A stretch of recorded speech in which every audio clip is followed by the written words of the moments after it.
Belgium में एक आदमी रहता था, रेनॉल्ट तृतीय। वो बेल्जियम में रहता था, रेनॉल्ट तृतीय। तो उसके भाई ने उसको बंदी बना लिया, अपने भाई ने, और उसके सारे ज़मीन, जायदाद सब हड़प लिया, कब्ज़ा कर लिया। और ये जो रेनॉल्ट था, ये मोटा था, तो काफ़ी मोटा था।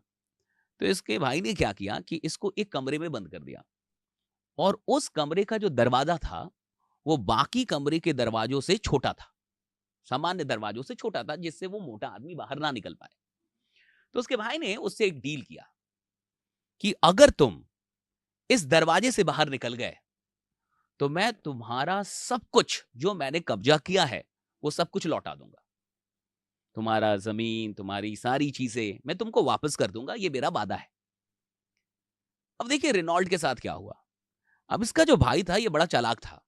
ये इसको बहुत बढ़िया-बढ़िया खाना भेजता था हुँ, कमरे के अंदर। और मोटा हो गया। स्वादिष्ट, हाँ। हुँ, बहुत बढ़िया-बढ़िया खाना भेजता था। एक से एक लाजवाब डिशेज़। इससे रहा नहीं जाता था। और आपको जान के हैरानी होगी कि वो रेनॉल्ट तृतीय ज़िंदगी भर उसी कमरे में रहा। वो बाहर नहीं निकल पाया।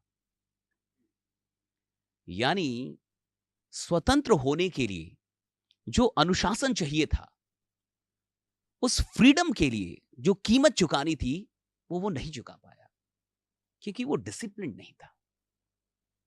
डिसिप्लिन की कीमत देखिए कितनी बड़ी है। हर चीज़ आपके लिए बाहर रखी हुई है उस दरवाजे के बाहर।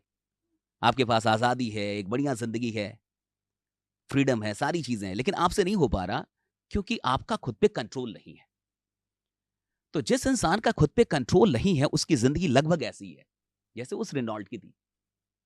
वो ज़िंदगी भर उसी कमरे में कैद है। कैद है, राइट, हाँ। हुँ, और ये बड़ा निकलना चाहता है वो इंटरेस्टिंग है। लेकिन निकल नहीं पा रहा। हाँ, और उसके भाई ने कहा कि तुम निकल जाओ, ले लो, सारी चीज़ें ले लो। और उसको पतला होना था, उसको रोक भी कोई नहीं रहा। और वो कोई रोक नहीं भी खुद रोक ही रहा। रहा है। वो अकेले है बस, उस कमरे में और कोई नहीं है। बस बढ़िया खाने जा रहे हैं उसमें। टाइम टाइम पे खाना जा रहा है खाना बढ़िया। उससे बर्दाश्त नहीं हो रहा। उसको तो डाइटिंग करनी थी, उसको पतला होना था, उस दरवाजे से निकलने के लायक बनना था, लेकिन वो नहीं, अनुशासन नहीं था। तो डिसिप्लिन का बहुत इंपॉर्टेंस है। अगर किसी इंसान के पास अनुशासन नहीं है, सेल्फ डिसिप्लिन वो इंसान नहीं है, तो फिर तो बड़ा मुश्किल है। कि कमरे से वो बाहर निकल पाए। हाँ, आज तो बहुत सारे कमरे बन गए ऐसे। अब तो डिजिटल दुनिया है। इतनी सारी चीजें आपको बांध लेंगी कि आप बाहर निकल ही नहीं पाएंगे।